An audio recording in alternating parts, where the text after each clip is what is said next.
Welcome to Coach Bennett's podcast, where every run has a purpose, where kindness is hardcore, where this is about running, and this is not about running, where every starting line is a finish line in disguise, where rambling still gets you where you need to be, where pineapple will never ruin your pizza, and the sodas, adult and not adult kind, are always cold, and where there is room on the starting line for everybody. I'm Coach Bennett. Thank you for letting me be a part of your day. Let's get started. Welcome to another episode of Coach Bennett's podcast. This is episode 91.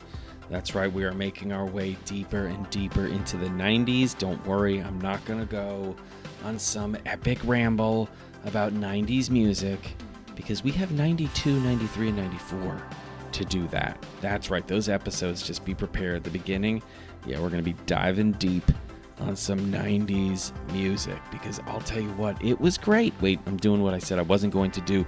This is episode 91, entitled How to Coach Yourself and Others Better. And that's what we're going to do. We're going to get into coaching. More importantly, we're going to get into how you can coach yourself better. And if you can do that, you're going to have the tools to coach others better. So that's what we're getting into, which is going to be a lot of fun. And it's honestly, it's one of the larger goals of this podcast and really everything else I do, whether it's the newsletter, the guided runs, some of the things I do on social media like Instagram or Threads. What I'm trying to do is give you what you need so you no longer need me. And that's really the goal of coaching, is that your athletes need you less the more time they spend with you. And eventually it gets to a point where, like I said, they don't need you at all. And they're really showing up for maybe just a sounding board or an assistant coach because they've become their own best head coach. So hopefully we're getting a little closer to achieving that with this episode 91, How to Coach Yourself and Others Better.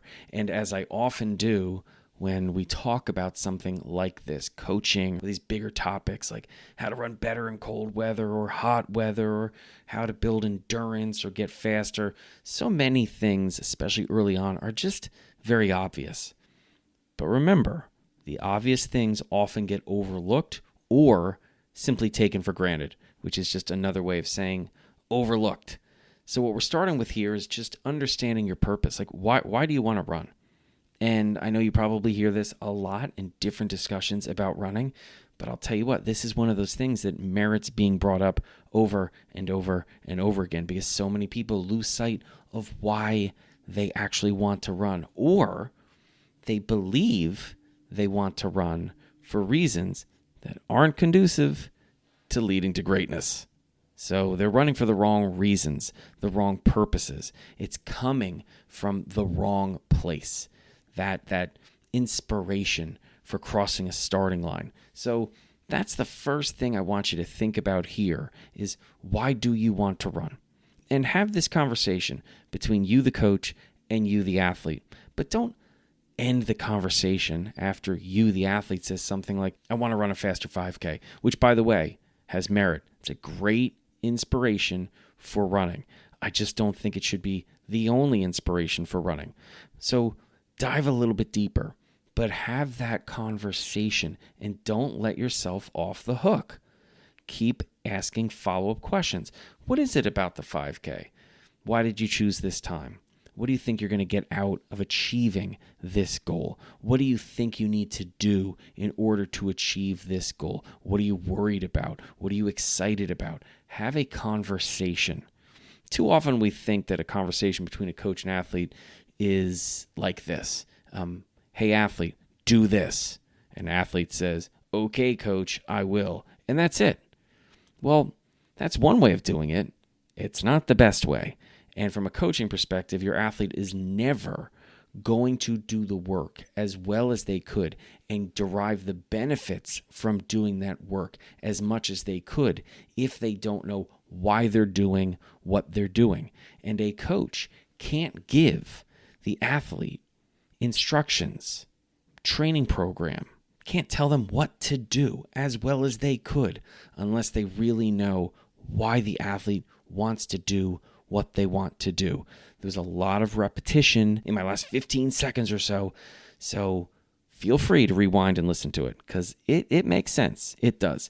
So that's the first thing. You want to know why you're doing or attempting to do what you're doing, because what you're going to find is if you really answer that question, if you dig deep, if you find out not just your purpose for running, but your purposes for running, what you're also going to find is fuel to keep going, not just when things are going great, but when things are going not so great, when you're struggling and you're low on motivation, when you're low on inspiration, when you're in the midst of a Portland winter and it's just raining day after day after day.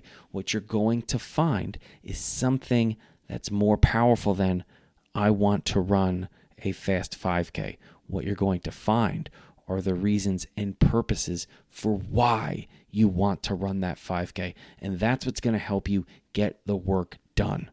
So ask yourself, why do you want to run? That's just the first question.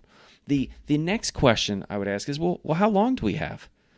Like, when are you thinking that you want this to occur? Now, here's where your personal goals, your personal purposes are going to direct a part of the conversation, because your goal may not be, I want to run a 5K by this date.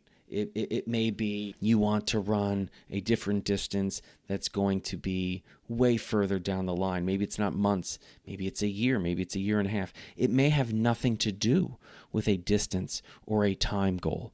It may be something more about general fitness. It may be about building up the endurance to accomplish something that maybe you feel right now you can't, or maybe you once could, or maybe you hope to someday. It doesn't matter what the goal is. It just helps to know, is there a time horizon? Is there a date circled on the calendar where you would like to have achieved this?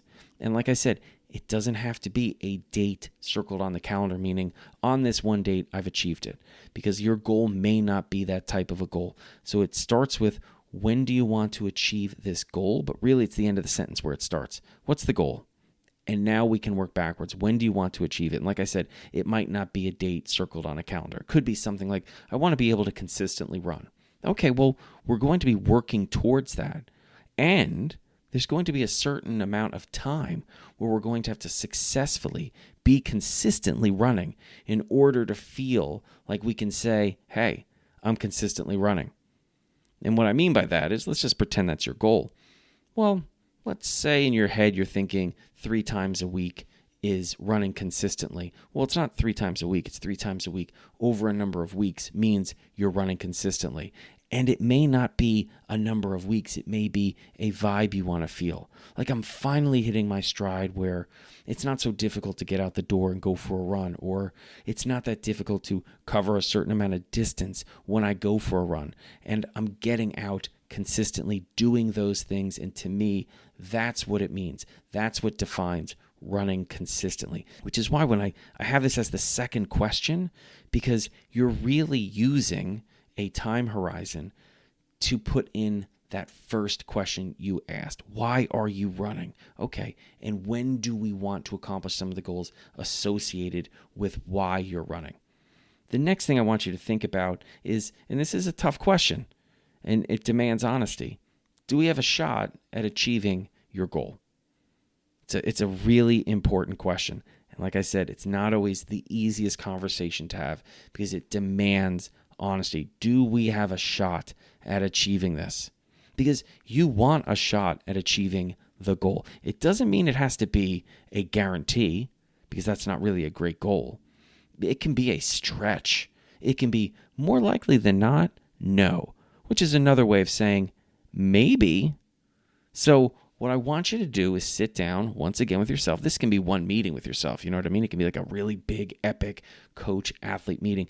But sit down and just ask yourself, do we have a shot at doing this? I'll give you an example. I could say, I want to break 2 hours in the marathon. That's my goal. Now, when I act as my own best coach is going to say, I love the goal, just not for you. I think there's maybe 2 or 3 people on the earth that this may be a great goal for them. For you, I think maybe it's breaking 2 in the half marathon. So there's going to be that level of honesty, and it's essential to this part of the conversation. Do we have a shot? It doesn't have to be a guarantee. It can be a small glimmer of hope. That's enough to go after it. So you have to be honest with yourself. Keep in mind, this entire process is going to demand you are honest with yourself. Why?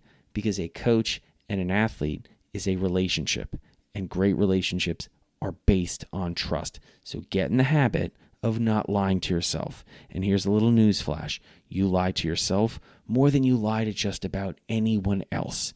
So this is a wonderful habit to break. By the way, that's a great song by Chicago, Hard Habit to Break. Look it up. You'll agree with me if you have never heard of the song.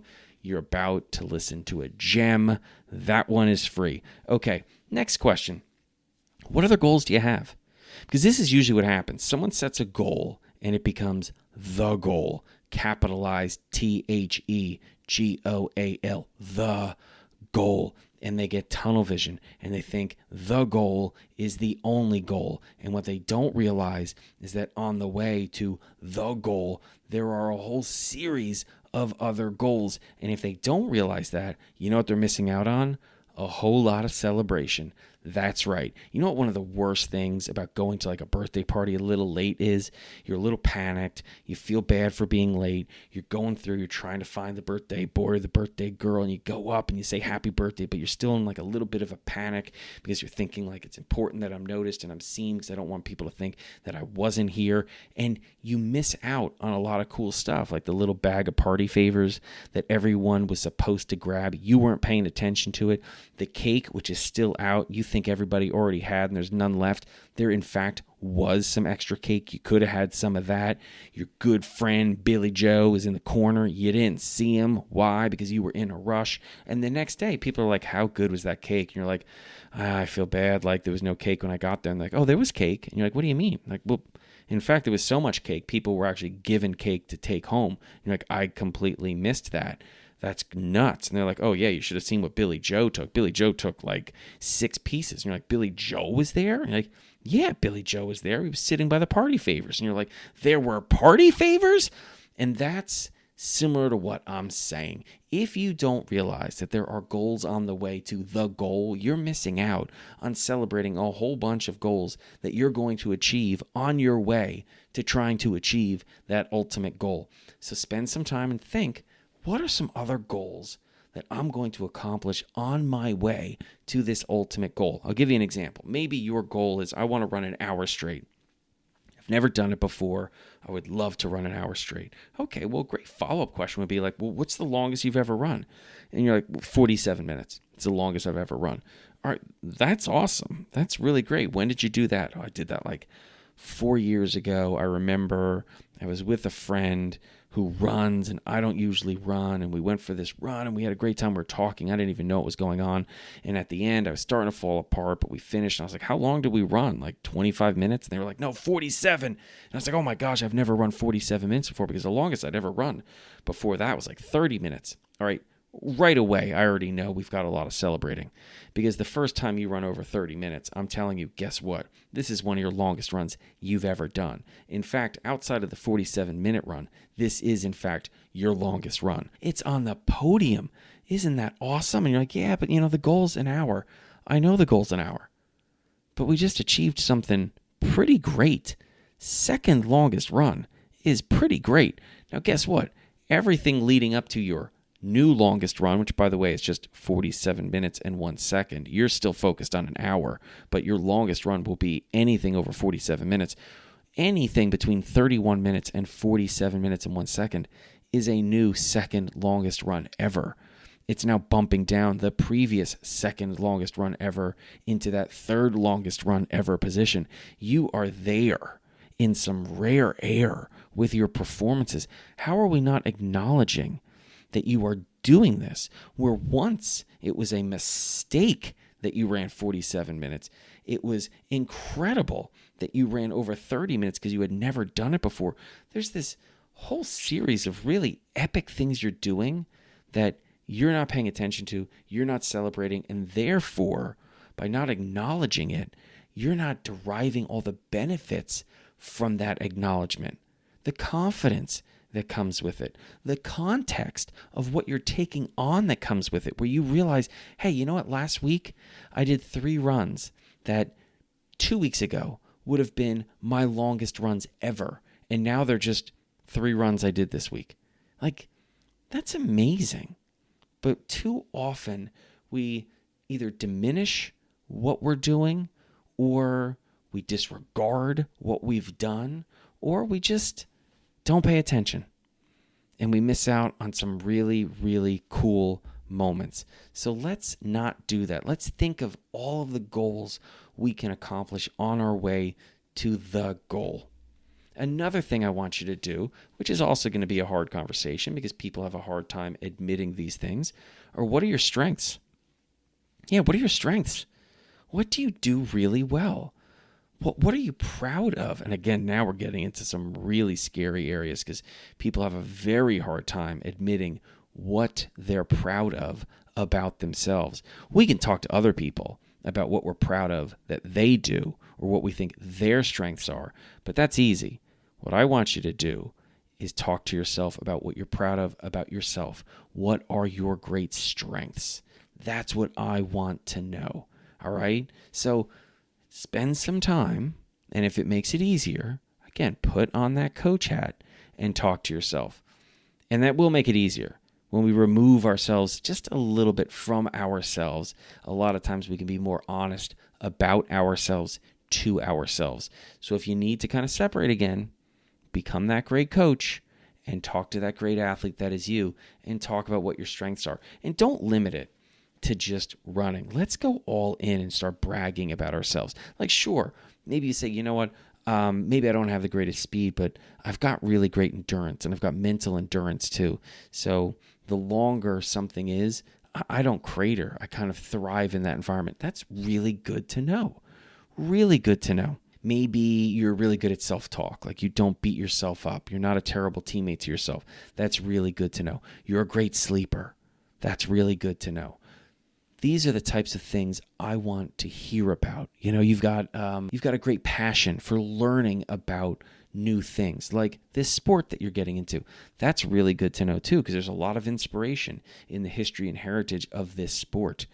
You could become a fan of this sport as a result with that passion, which is going to help you run more. These are all things we can take advantage of. So let's find out what we can take advantage of. A lot of people think like, oh, I'm uncomfortable bragging about myself. It's not about bragging. It's about putting an inventory together of things we can take advantage of so we have a better chance to achieve your goal. If that's how you need to process it, that's fine, because you get awkward about, quote unquote, bragging about yourself. It's not bragging about yourself. It's being honest about yourself. If you're good at this, admit it. Okay, and I'll tell you what, this is a wonderful thing to own, because if people around you see that you feel comfortable celebrating things about yourself that are worthy of celebration, they too will feel like they have the freedom to celebrate themselves. And that's pretty awesome. Okay? So, what are some of your strengths? Follow-up question. Also just as awkward. What are some of your weaknesses? I'll tell you this from a coaching perspective. We love this conversation. We love talking about weaknesses because weaknesses are all about upside and potential. So give us all of them. You're a terrible teammate to yourself out on the run. Fantastic. We're going to work on that and you're going to get better. You've never done strength work. Fantastic. We can add a little bit of that. And guess what? We're going to have upside. We're going to have greater potential because you're going to become a stronger athlete. You don't think you're fast. Terrific. Speed work is going to give us upside. You've got no endurance. Terrific. That's something we're going to work on. We're going to be patient with it. But as we build endurance, the benefits are going to be dramatic. Keep coming with the weaknesses because those weaknesses are potential strengths. Woo, baby. That's what you want to do. But again, this is going to revolve around how honest and open you're willing to be with yourself. Now, just let me sneak in something here. You already know everything about yourself. You already do. Now, you may be ignoring it, right? You may be covering it up with a whole bunch of nonsense, but deep down, you know it's there. So it may seem like you're surprising yourself with some of these answers, but you already knew these answers. They were always there. All right, so maybe what's really happening is you're surprising yourself that you're actually admitting to what you already know. So yes, when it comes to strengths, when it comes to weaknesses, be honest, be open, and be thorough. Inventory these things, because both strengths and weaknesses we can take advantage of. And when we choose not to take advantage of these things, we're making everything harder. So why would you do that? Why would you make this harder than it already is going to be? And every great goal, every great challenge we take on is going to be difficult already. Why make it more difficult than it already is? So inventory those strengths, inventory those weaknesses, and you're going to be able to coach yourself better. Another question you want to be asking yourself so you can coach yourself better is, how much can you commit to? And this can mean a lot of different things, right? Like this could be something as simple as, how many days a week can you commit to? How long can you commit to this goal? Like for me, one of my goals was trying to break 4 minutes in the mile. I was willing to commit 10 years of my life towards getting this. Not everyone is going to say, yeah, I'm going to throw down 10 years for a goal. But for me, I realized there's a good chance this is going to take a really long time. And when I set the goal, I wasn't able to do it. I was very young. I knew I couldn't do it, but I knew that if I kept working at it, maybe someday I would be able to do it. So I knew, you know what? I'm probably going to be in this sport competing for another 6, 8, 10 years. So this might take 10 years. I'm okay with that. So ask yourself, what are you able to commit to? How much of the other stuff can you commit to that you're comfortable committing to? Because here's the thing.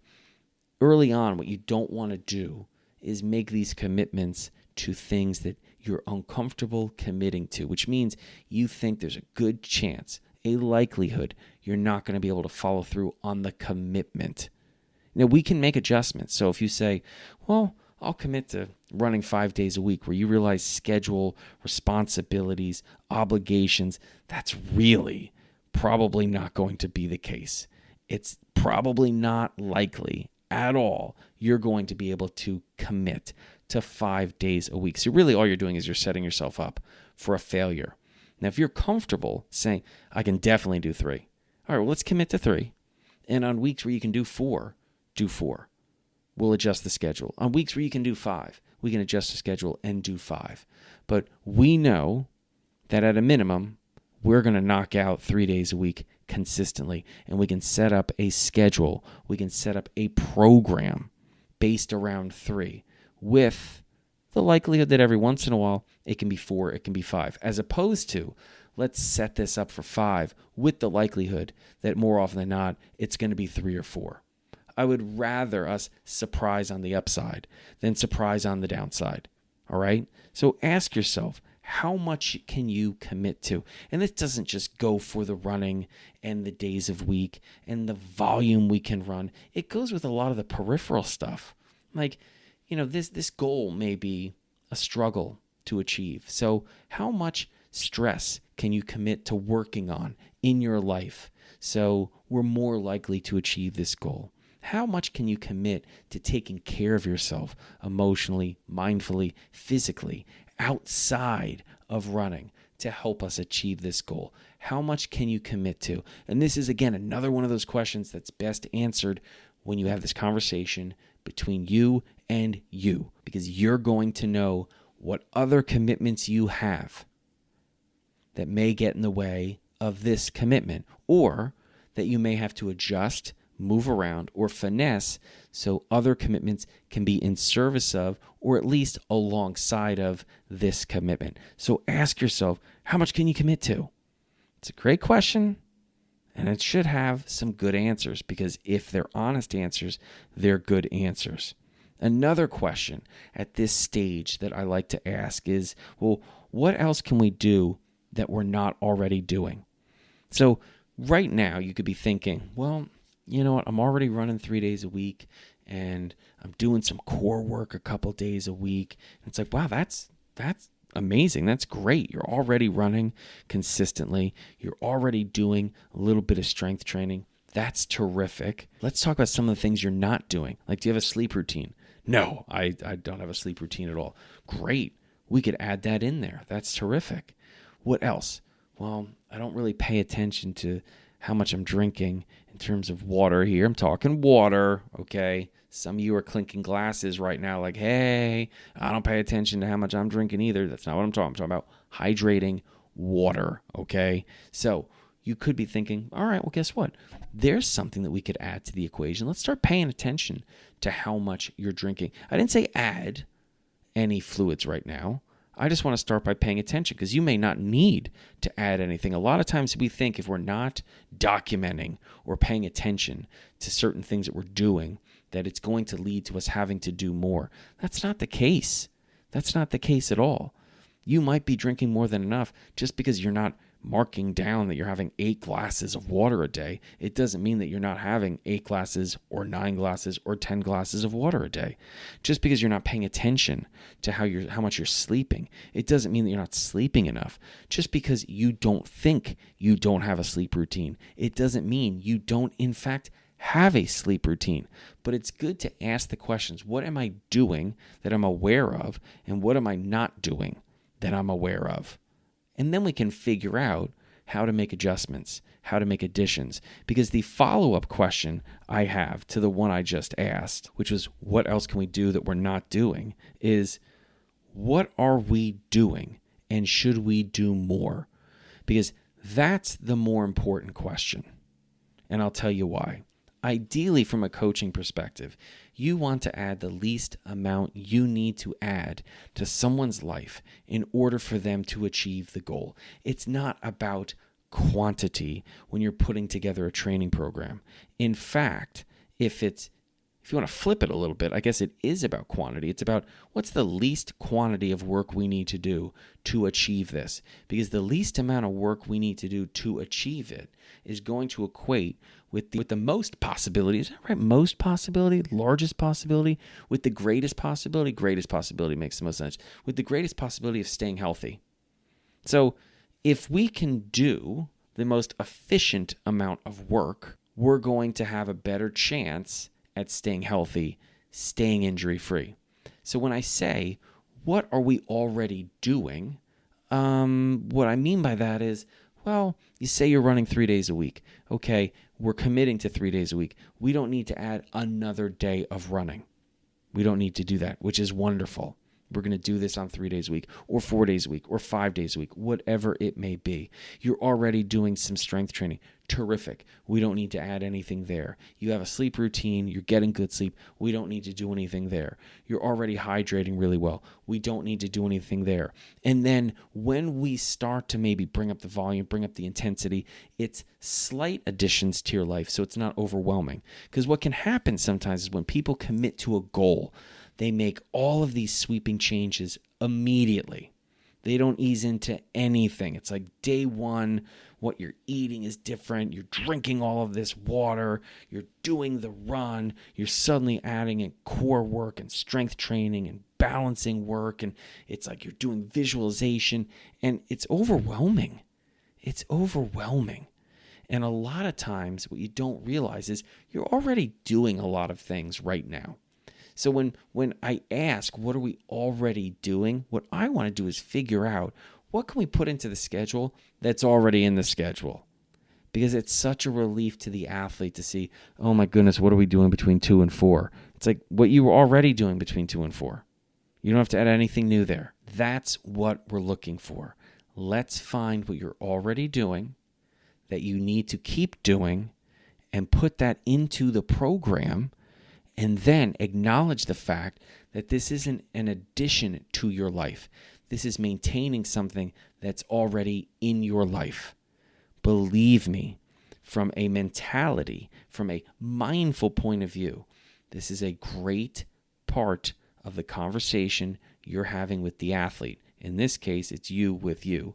But also, if you're a coach coaching other athletes, it's a relief for the athlete to understand, I'm already doing some of this stuff. Wow, that's great. So it's not net new work. at all. You're already doing it. We're taking advantage of the fact that you're already doing it, and we're going to maintain what you're doing. That's great. I love it.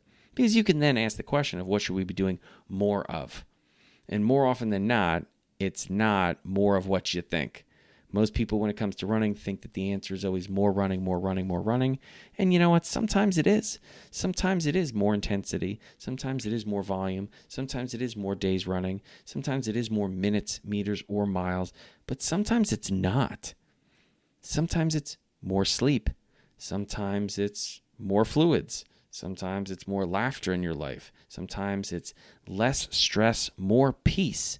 Sometimes it's more days off, more easy runs. These are the things that we're trying to figure out.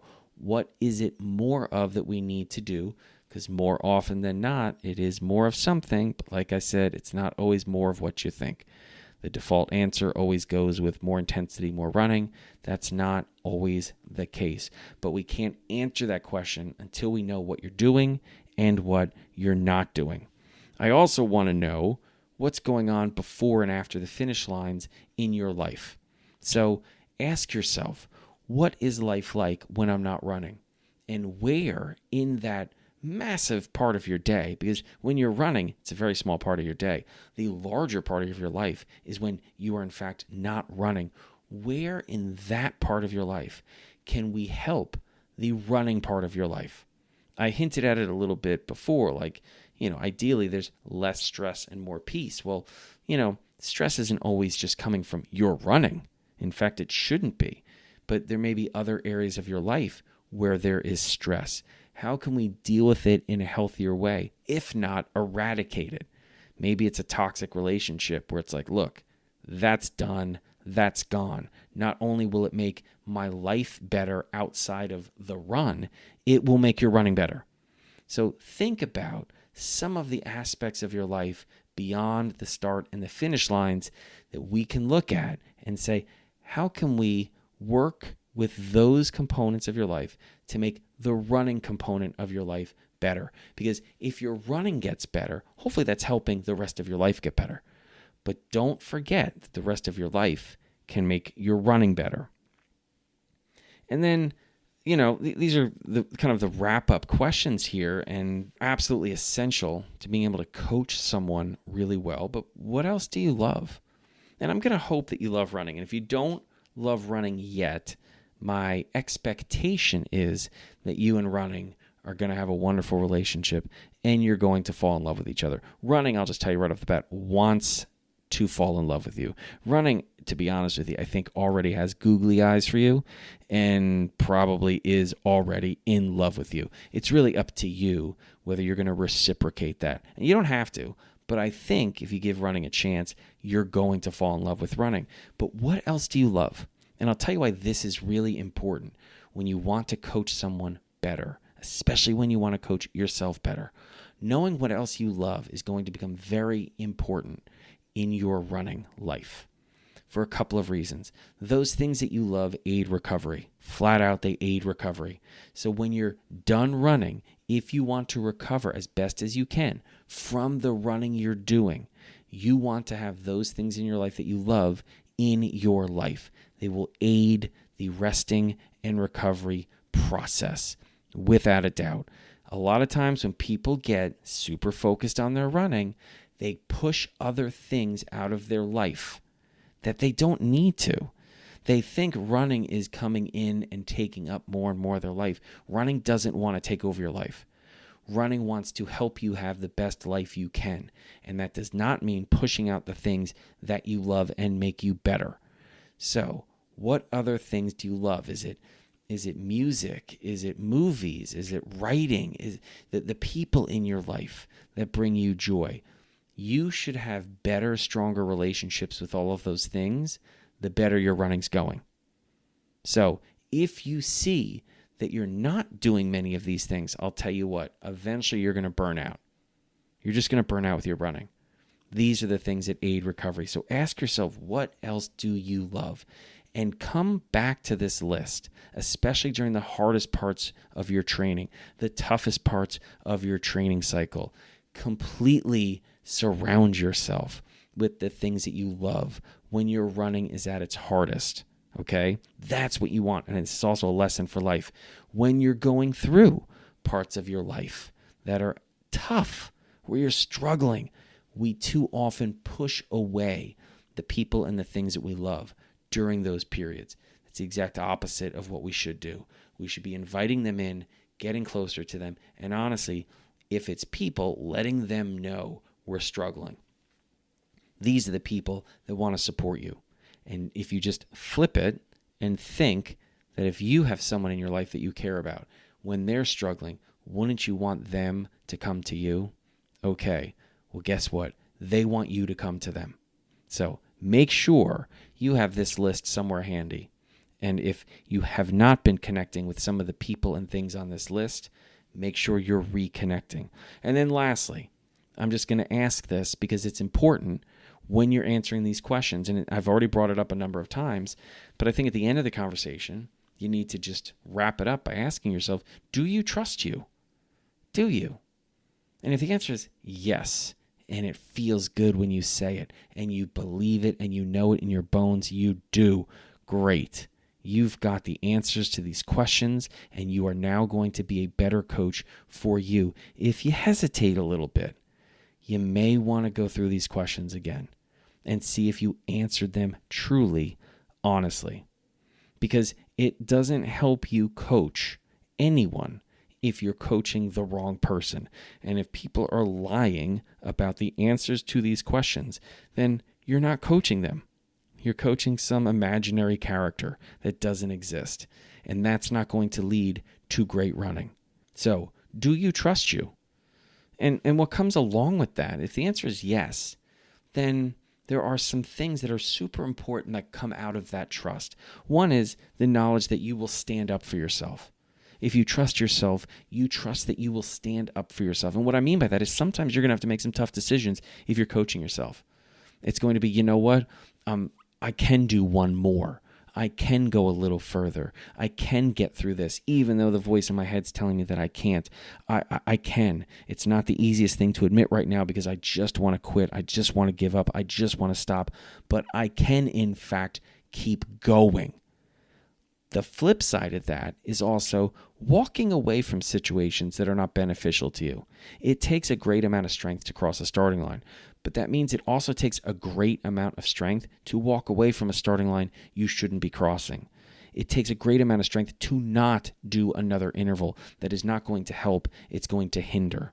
It takes a great amount of strength to go far. It takes a great amount of strength to not go too far. So ask yourself, do you trust you? And will you stand up for you? And will you stand up to you? That's what you need to answer. And you need to keep coming back to those questions over and over again because you change and the answers are going to change. Your relationship with yourself can change. And sometimes you need to repair that relationship. And sometimes you need to bask in it because it's a really good one.